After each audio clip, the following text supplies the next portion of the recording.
the Lord commanded. When a man makes a vow to the Lord or swears an oath to put himself under an obligation, he must not break his word. He must do whatever he has promised. When a woman in her father's house during her youth makes a vow to the Lord or puts herself under an obligation, and her father hears about her vow or the obligation she put herself under, and he says nothing to her, all her vows and every obligation she put herself under are binding. But if her father prohibits on the day he hears about it, none of her vows and none of the obligations she put herself under are binding. The Lord will absolve her because her father has prohibited her. If a woman marries while her vows or the rash commitment she herself made are binding, and her husband hears about it and says nothing to her when he finds out, her vows are binding, and the obligations she put herself under are binding. But if her husband prohibits her when he hears about it, he will cancel her vows that is binding, or the rash commitment she herself made, and the Lord will forgive her. Every vow a widow or divorced woman put herself under is binding on her. If a woman in her husband's house has made a vow or put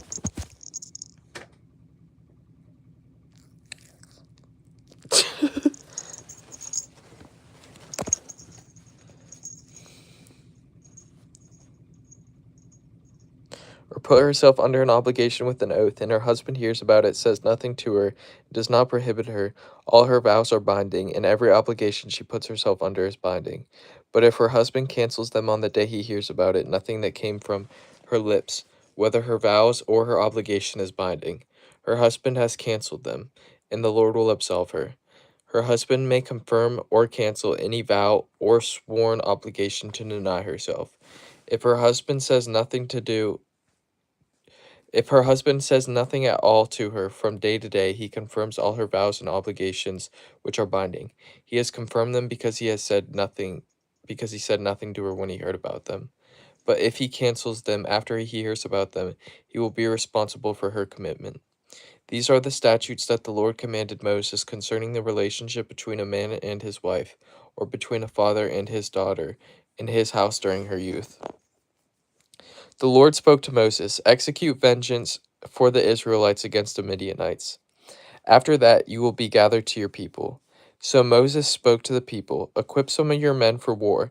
They will go against Midian to inflict the Lord's vengeance on them. Send 1,000 men from each to each war from each. Send 1,000 men to war from each Israelite tribe." This is Holman Christian Standard Bible. So 1,000 were recruited from each Israelite tribe out of the thousands in Israel. 12,000 equipped for war. Moses sent 1,000 from each tribe to war. They went with Phinehas, son of Eleazar the priest, in whose care were the holy objects and signal trumpets. They waged war against the Midianites, as the Lord had commanded Moses, and killed every male. Along with the others slain by them, they killed the Midianite kings, Evi, Rechem, Zur, Hur, and Reba, the 5 kings of Midian. They also killed Balaam, son of Beor, with the sword. The Israelites took the Midianite women and their children captive, and they plundered all their cattle, flocks, and property. Then they burned all the cities where the Midianites lived, as well as their encampments, and took away all the spoils of war and the captives, both man and beast. They brought the prisoners, animals, and spoils of war to Moses, Eleazar the priest, and the Israelite community at the camp on the plains of Moab by the Jordan across from Jericho. Sup, NZ Streams? Moses, Eleazar the priest, and all the leaders of the community went to meet them outside the camp. But Moses became furious with the officers, the commanders of thousands and commanders of hundreds,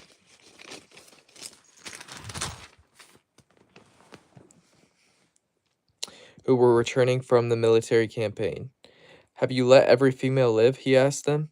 "Yes, they are the ones who, at Balaam's advice, incited the Israelites to unfaithfulness against the Lord in the Peor incident, so that the plague came against the Lord's community.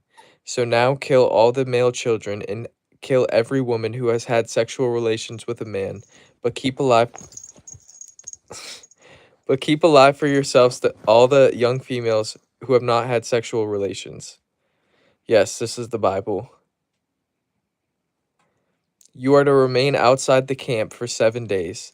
All of you and your prisoners who have killed a person or touched the dead are to purify yourselves. Sorry, my dog is going crazy. Are to purify yourselves on the 3rd day and the 7th day. Also purify everything, garments, leather goods, things made of goat hair, and every article of wood. Then Eleazar the priest said to the soldiers who had gone to battle, "This is the legal statute the Lord commanded Moses. Only the gold, silver, bronze, iron, tin, and lead, everything that can withstand fire, you are to pass through fire, and it will be clean. It must still be purified with the purification water. Anything that cannot withstand fire, pass through the water. On the 7th day, wash your clothes, and you will be clean. After that, you may enter the camp." The Lord told Moses, "You, Eleazar the priest, and the family leaders of the community are to take account of what was captured, man and beast." Dude. It then divide the captives between the troops who went out to war and the entire community. Set aside a tribute for the Lord from what belongs to the fighting men who went out to war. 1 out of every 500 human, cattle, donkeys, sheep, and goats. Take the tribute from their half and give it to Eleazar, the priest, as a contribution to the Lord. Are you kidding me right now? Get out of the way, dude.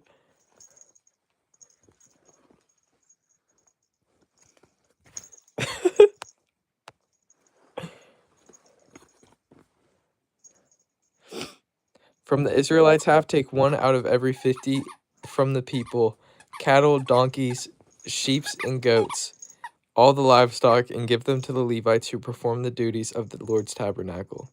So Moses and Eleazar the priest did as the Lord commanded Moses. The captives remaining from the plunder the army had taken totaled 675,000 sheep and goats, 72,000 cattle, 61,000 donkeys, and 32,000 people.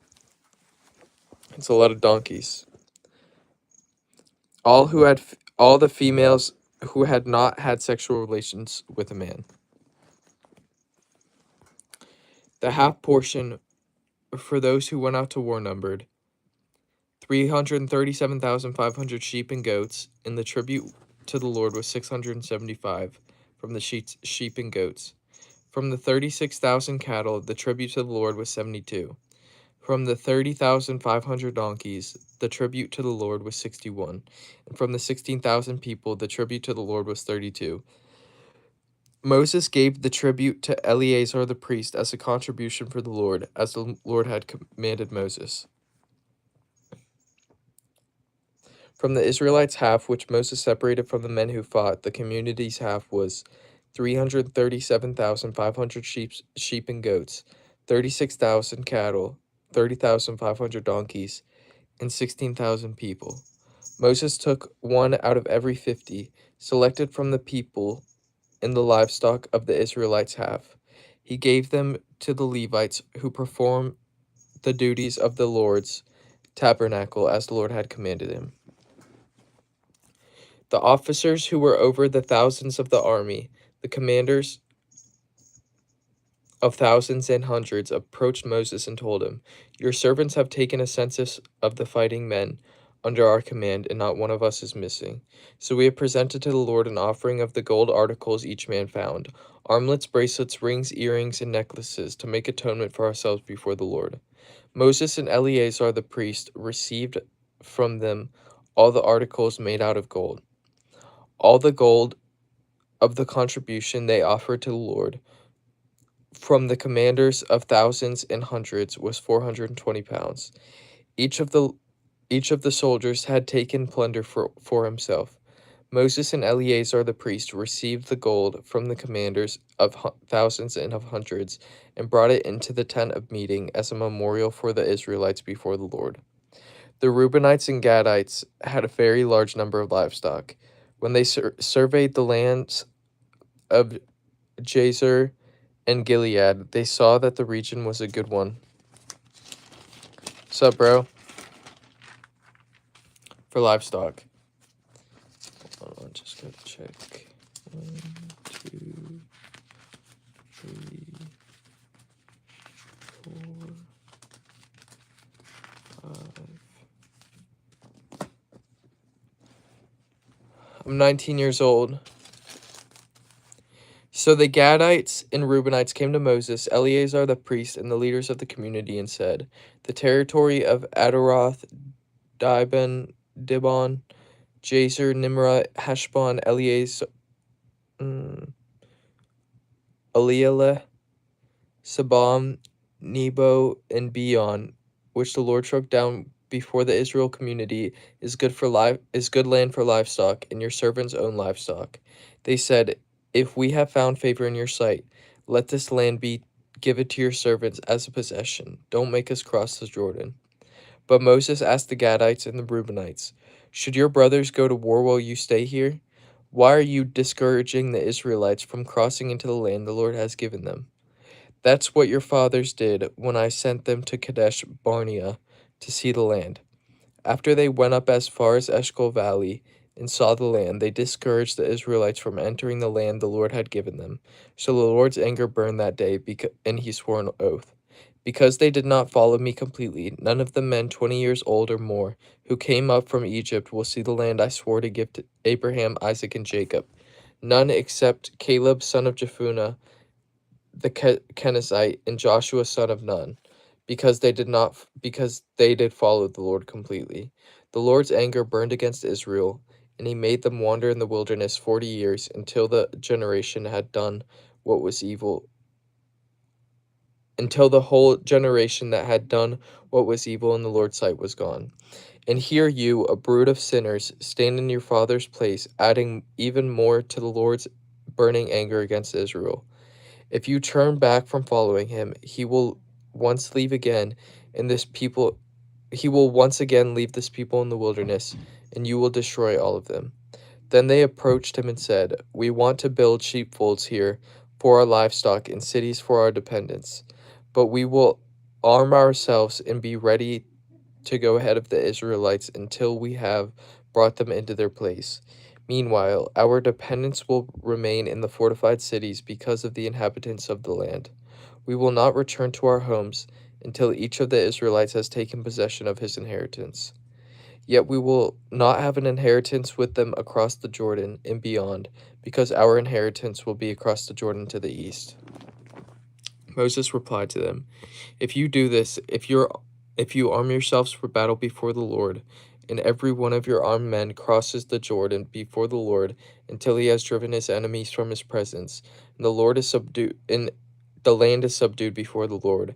Afterward you may return and be free from obligation to the Lord and to Israel, and this land will belong to you as a possession before the Lord. But if you don't do this, you will certainly sin against the Lord. Be sure your sin will catch up with you. Build cities for your dependents and folds for your flocks, but do what you have promised." The Gadites and Reubenites answered Moses, "Your servants will do just as my Lord commands. Our little children, wives, livestock, and all our animals will remain here in the cities of Gilead. But your servants are equipped for war before the Lord and will go across to the battle as my Lord orders." So Moses gave orders about them to Eleazar the priest, Joshua son of Nun, and the family leaders of the Israelite tribes. Moses told them, If the Gadites and Reubenites cross the Jordan with you, every man in battle formation before the Lord, and the land is subdued before you, you are to give them the land of Gilead as a possession. But if they don't go across with you in battle formation, they must accept land in Canaan with you. The Gadites and Reubenites replied, "What the Lord has spoken to your servants is what we will do. We will cross over in battle formation before the Lord into the land of Canaan, but we will keep our hereditary possession across the Jordan." So Moses gave them the Gadites, Reubenites, and half the tribe of Manasseh, son of Joseph, the kingdom of Sihon, king of the Amorites, and the kingdom of Og, king of Bashan, the land including its cities with the territories surrounding them.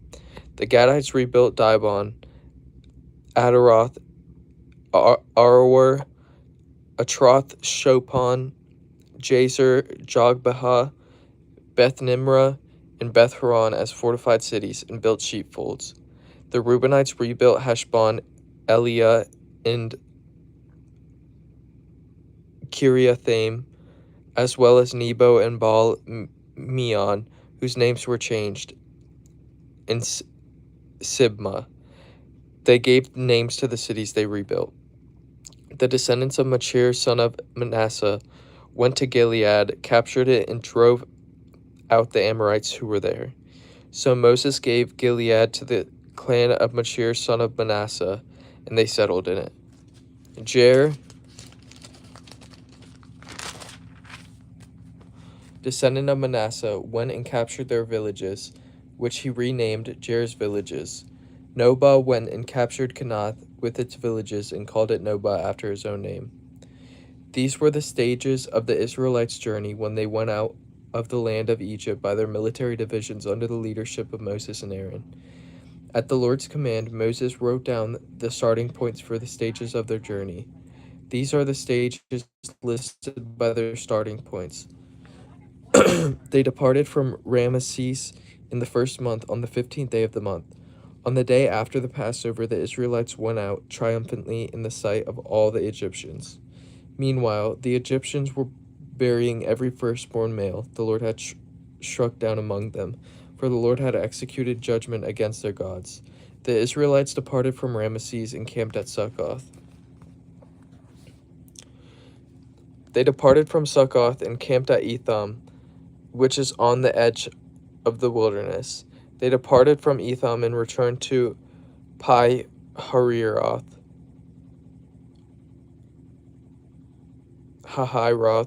which faces Baal Zephon, and they camped before Migdol.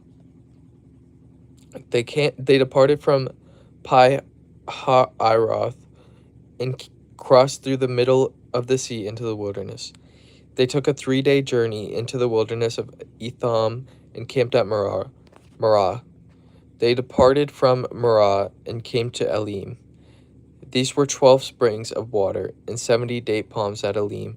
They departed from Elim and camped by the Red Sea. They departed from the Red Sea and camped in the wilderness of Sin. They departed from the wilderness of Sin and camped in Dophkah. They departed from Dophkah and camped at Alush. They departed from Alush and camped at Rephidim, where there was no water for the people to drink. They departed from Rephidim and camped in the wilderness of Sinai. They departed from the wilderness of Sinai and camped at Kibroth Hattaavah. They departed from Kibroth Hattaavah and camped at Hazeroth. They departed from Hazeroth and camped at Rithmah. They departed from Rithmah and camped at Ramon Perez. They departed from Ramon Perez and camped at Libnah. They departed from Libnah and camped at Rissa. They departed from Rissa and camped at Kehelatha.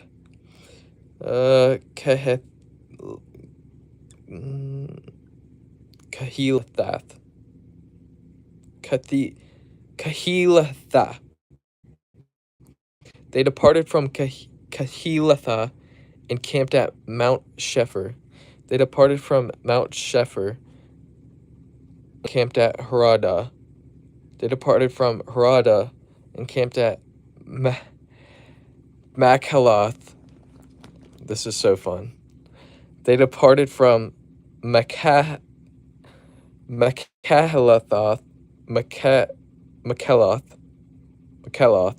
and camped at Tahath. They departed from Tahath and camped at Terah. They departed from Terah and camped at Mithkah. They departed from Mithkah and camped at Hashmanah. They departed from Hashmanah and camped at Moseroth. They departed from Moseroth and camped at They departed from Hor-Hagadad. They departed from Hor-Hagadad and camped at Jotbatha. They departed from Jotbatha and camped at Abrona. They departed from Abrona and camped at Ezion Geber. They departed from Ezion Geber and camped in of Zin, that is Kadesh. They departed from Kadesh and camped at Mount Or, on the edge of the land of Edom. At the Lord's command, Aaron the priest climbed Mount Or and died there on the first day of the 5th month in the 40th year after the Israelites went out of the land of Egypt. Aaron was 123 years old when he died on Mount Or. At that time, the Canaanite king of Arad, who lived in Negev in the land of Canaan, heard the Israelites were coming. They departed from Mount Or and camped at Zalmona.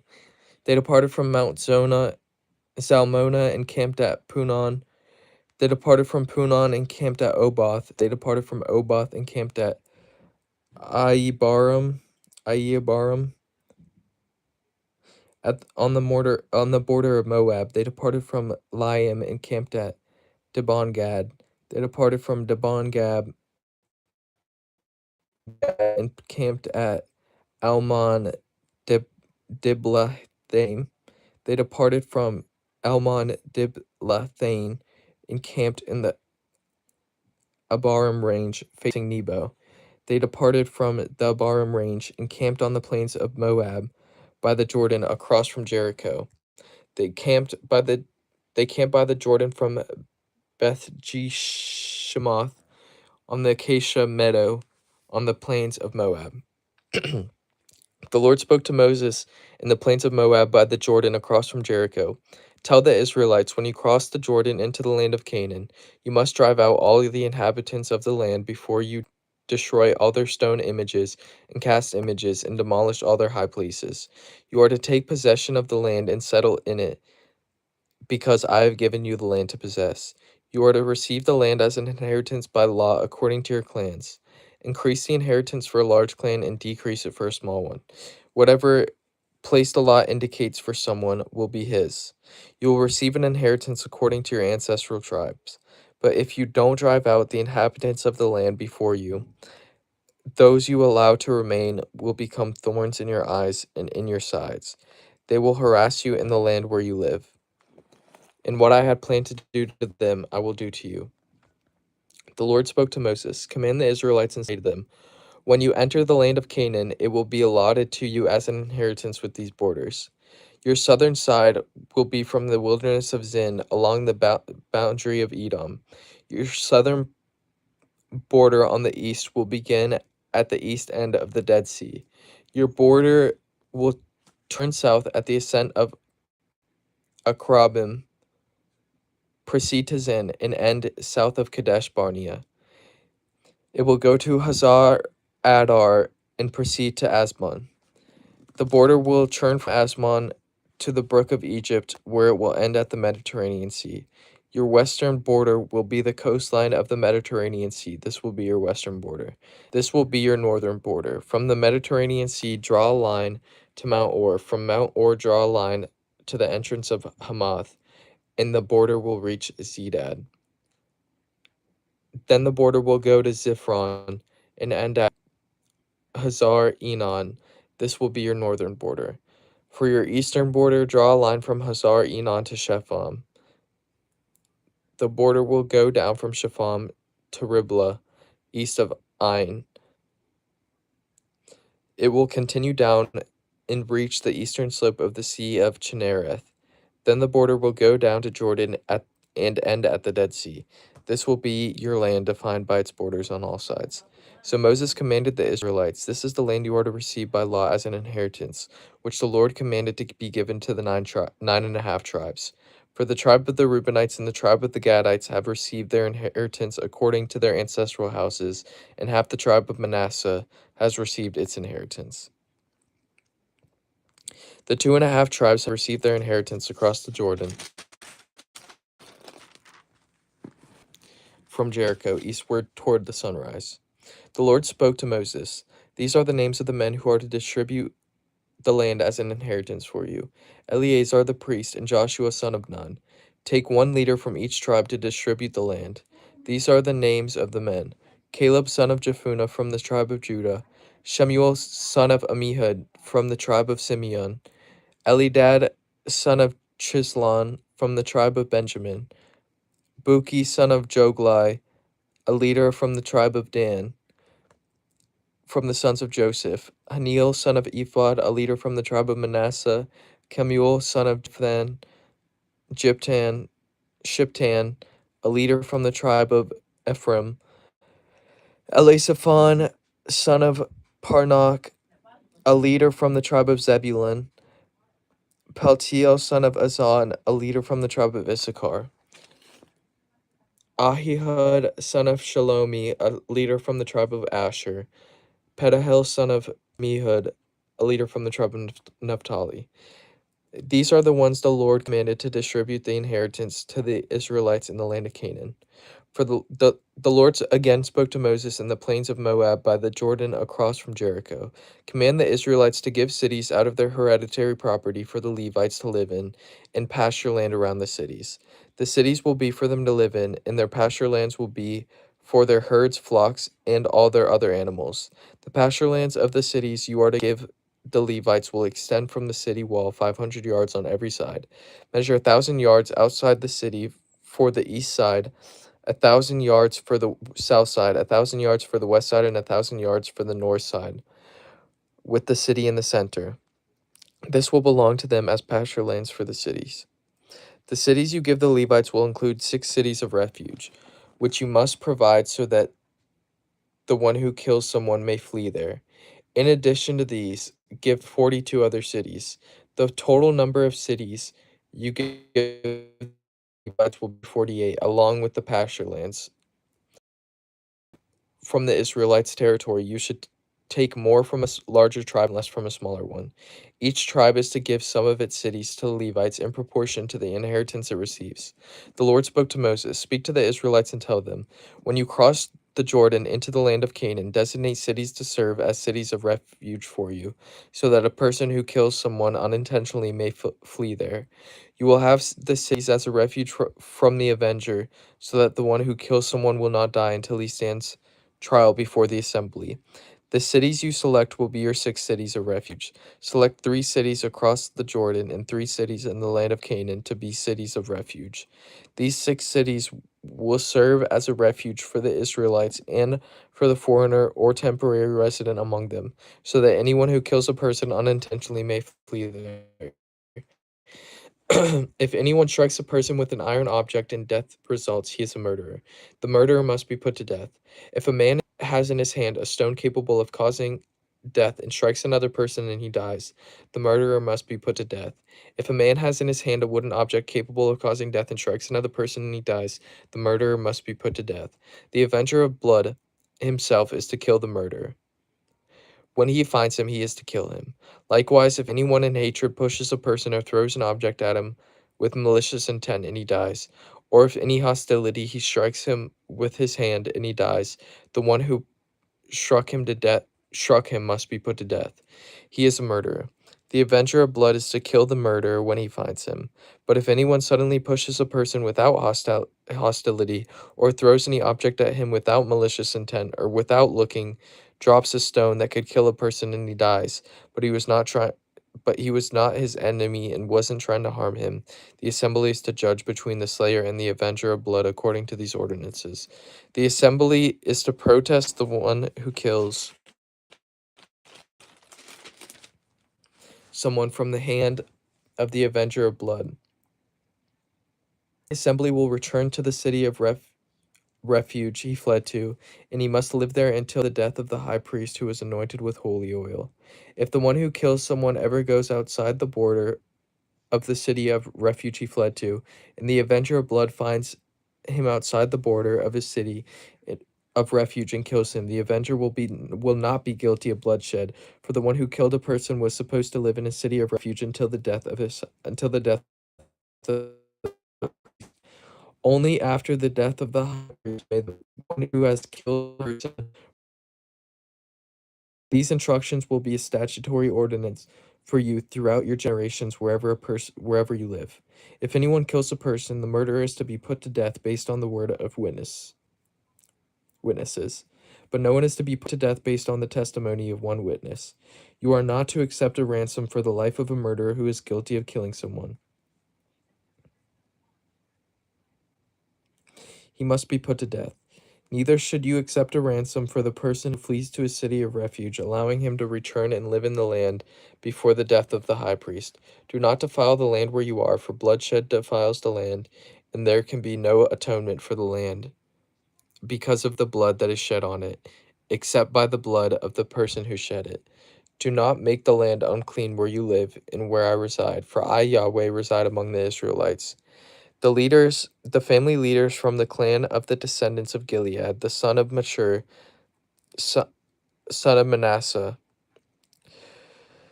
who were from the clans of the sons of Joseph, approached and addressed Moses and the leaders who were over the Israelite families. They said, Yahweh commanded my Lord to give the land as an inheritance by lot to the Israelites. My Lord was further commanded by Yahweh to give our brother Zelophehad's inheritance to his daughters. If they marry any of the men from the other Israelite tribes, their inheritance will be taken away from our father's inheritance and added to that of the tribe into which they marry. Therefore, part of our allotted inheritance would be taken away. When the Jubilee comes for the Israelites, their inheritance will be added to that of the tribe into which they marry, and their inheritance will be taken away from the inheritance of our ancestral tribe. So Moses commanded the Israelites at the word of the Lord.